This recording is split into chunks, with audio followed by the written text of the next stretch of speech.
وسهلا ومرحبا بكم إلى قناة معلم حذار. Assalamualaikum warahmatullahi wabarakatuh. Bersama saya Cikgu Wani dalam slot resensi buku di saluran YouTube Muallim Hazar. Kali ini saya nak kongsikan sebuah karya ilmiah yang membuka minda dan menenangkan jiwa.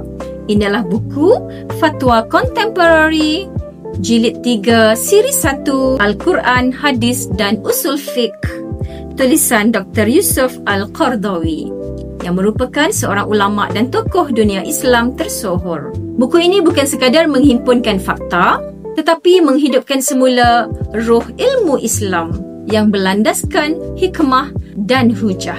Ia menjawab pelbagai persoalan umat Islam pada masa kini, daripada hukum rawatan menggunakan ayat Al-Quran hingga perbincangan mendalam tentang hadis yang mengatakan umat Rasulullah SAW akan berpecah kepada 73 kumpulan.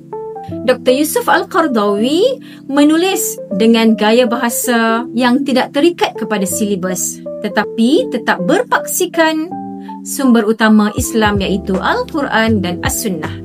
Bahasanya mudah difahami, tetapi tetap penuh dengan ketelitian ilmiah dan panduan rohani. Antara persoalan menarik yang dibincangkan dalam ini termasuklah apa hukum merawat menggunakan ayat Al-Quran, huraian ayat Al-Quran tentang kerosakan Bani Israel, perbincangan tentang hadis, aku diutus menjelang kiamat dengan membawa pedang, yang dijadikan hujah bahawa Islam agama yang sukakan peperangan dan kekerasan. Dan adakah Rasulullah pernah melakukan kesilapan dalam berijtihad? Setiap persoalan dijawab dengan hujah yang seimbang antara nas dan akal, antara ilmu dan kehidupan sebenar manusia.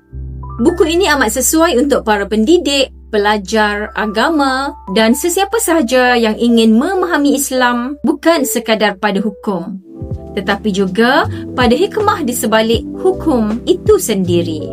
Dr. Yusuf Al-Qaradawi menegaskan setiap masalah pasti ada jalan penyelesaiannya dan setiap persoalan pasti ada jawapannya. Begitulah indahnya Islam yang syumul, menyentuh akal dan menyembuhkan hati.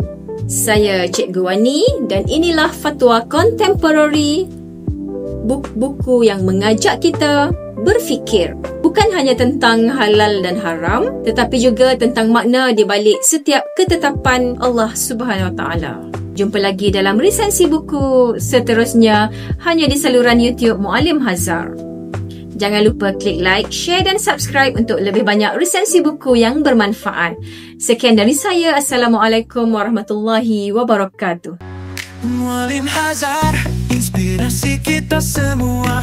Ilmu di semai cahaya menyinar. Di layar YouTube membawa hikmah. Setiap video membawa sinar.